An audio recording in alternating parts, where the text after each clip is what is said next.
What's up, guys? I want to talk to you about the training style that I found gave me the most results in terms of gaining muscle mass as a natural lifter, alright? Take in consideration, I've been training for over 13 years, tried many things, power liftings, heavy weights with with low rep range, heavy weights, higher rep range. I've tried low volume, high volume, I've tried high rest, low rest, many stuff, only compound lifts, only machines. And I came out with a pretty good conclusion that for now, I believe is the best way for naturals to work out.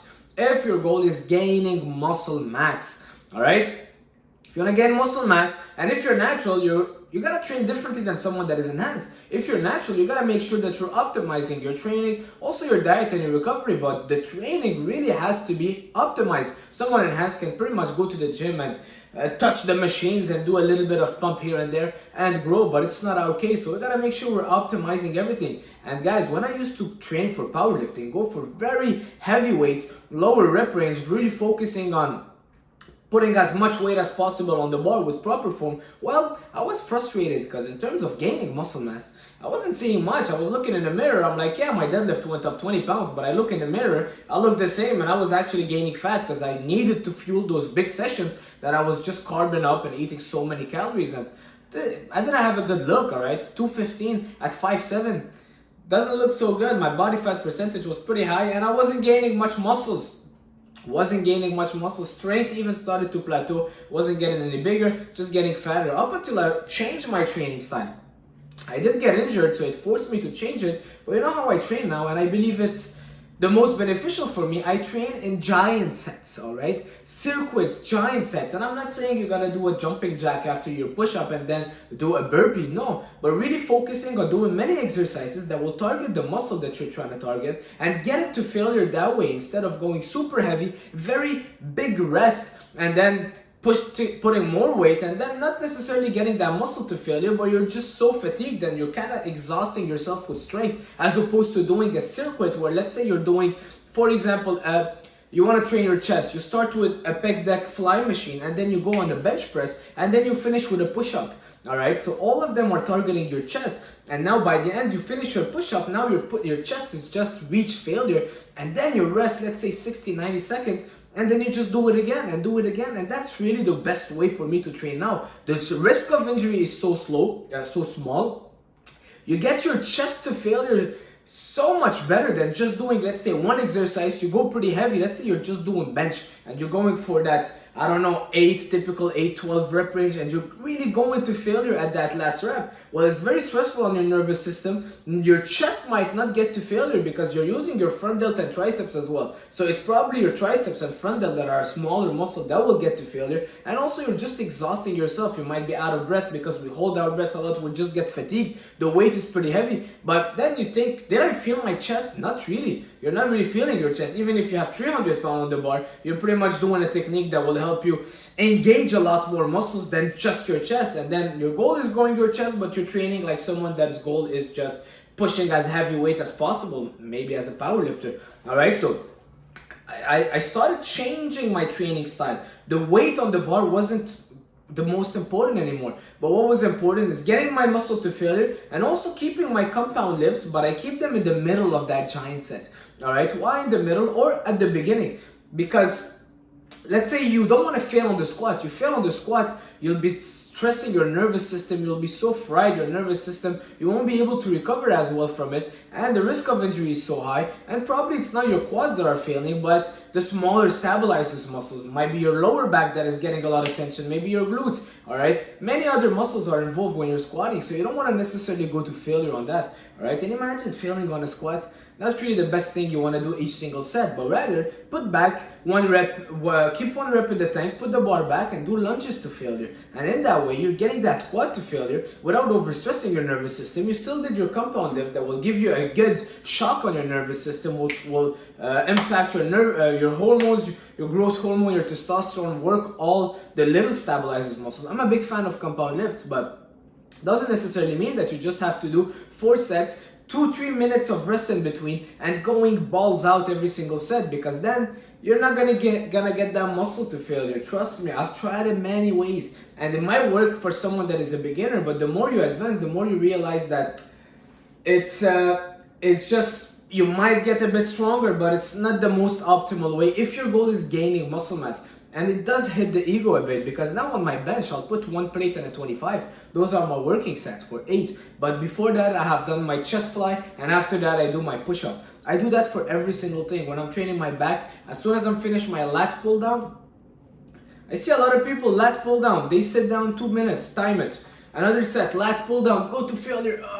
Okay, put it back. Meanwhile, they're feeling their biceps. It's their biceps that got to failure. Their lats are not growing. What I do, lat pull down. I'll do a lat pull down, then a cable pull over. I love cable pull over with the rope, and then I'll finish maybe with a pull up, and that's how I'll get my lats to failure. Or I'll finish with a kind of a row. Doesn't matter. But then I did my giant sets, and then boom, my lats are just on fire. Because then you're working your lat, and in some ways, like the pull over, your biceps are not engaged. So it's really your lats. So you're kind of pre-exhausting, fatiguing that lat, targeting it, and I do this for everything. Today I did legs. I started with some leg extension to pre-exhaust, then squats, and then lunges. And then trust me, my quads were just on fire. As opposed to putting 300 pounds on a bar and squatting for 8 reps, put it back, wait 2 minutes, squat for 8 reps, put it back, 2 minutes, squat for 8 reps. You're just leaving so much on the table, and might work at the beginning, but the more you get advanced, I believe that doing those giant sets is just time efficient, but it's not only for time. Trust me, it's not even only for time. Today I stayed in the gym for 2 hours, and most of my stuff were like this, all right? But it's lower risk of injury, the volume is high, and don't think the intensity is low, because high intensity doesn't necessarily mean you do one set and then you go to failure and then you rest for 2 minutes, but rather you can keep the intensity high by doing giant sets, circuits. For your biceps, for example, I see people like doing 10 sets of biceps, and they're like getting that good angle, and then boom, and then they go to failure, then they wait 2 minutes. It's like, just after you're done with this, go grab the dumbbells, do some hammer curl, get them to, it's a small muscle, biceps, gonna get to failure in like 15 minutes if you're doing it properly, even less, few sets, all right? So what I do look, my biceps are pretty good, right? What I'll do for my biceps, after I've done all my back workout, my biceps are pretty much pre-fatigued. What I'll do, I'll grab some dumbbells, I'll do 20 reps, and then I'll do 10, 20 reps of hammer curl, 3 sets of those supersets, and I'm pretty much done. I don't like resting too much, all right? And also, without resting too much, it allows you to hit that muscle to failure easier, because your muscle don't have much time to recuperate. So then, why let it recuperate? It's like if you're fighting an enemy, and every single time you hit that enemy, you'll tell him, here, you have 2 minutes, get ready again. I'll come back in 2 minutes. No, the guy is on the floor. Boom, get back at it. Get back at it. His shield is on the floor. Go hit him in the body. But then if you every time you hit him, you're like, here, get back your shield. Rest for 2 minutes, and I'll come back in 2 minutes. Honestly, that's just the way that works for me. Giant sets, supersets, and that's why it's hard for me to find training partners. The other day I was training with my brother Phil. I mean, shout out to my brother Phil. He's a beast. We all have different styles of training. But he was doing I can't really remember. I think we were doing bench press, and he goes pretty heavy on the bench, all right? But he takes bigger rest periods. So me, as soon as I finished my bench, I jumped on the floor, I did push-ups, then I did some flies. And then by that time, he was still resting from his first set. I did like 4 or 5 sets, all right? And then I came back to him and I'm like, yeah, let's do another set. But then he want to add more weight, and me, it's like, no, I'm good. I'm good with the 135 because my chest is already almost to failure. So I prefer keeping that weight low. And that's where it's hard to find training partners to follow my rhythm, because my style of training is pretty different. I gotta admit it, but I've tried it all, man, and honestly, the muscle gains that I got from this style of training has just been amazing. And that's it. I just say it how it is, you know. I know a lot of people want to see me bench the heavy weights, but I don't think you'll see it for now. All right, I don't think so. You won't see me squat more than 225, 250 max, but I'll do it for 8, 10, 12, maybe 15 reps, and then I'll do after that a lunge, and then maybe a leg extension, and that's how I'll get my muscle to failure. All right, and you don't want to overtax your nervous system, because that's where people burn out. They just overdo the compound lifts and they go so much on it to failure. You know what, this new generation, let me take a sip and I'll tell you. I was scrolling on my Instagram and I see this guy. Actually, let's not go on Instagram. I was in my gym and I see this guy. He comes with a big training bag. I'm sure he hasn't been in the gym for more than a year. Big training bag.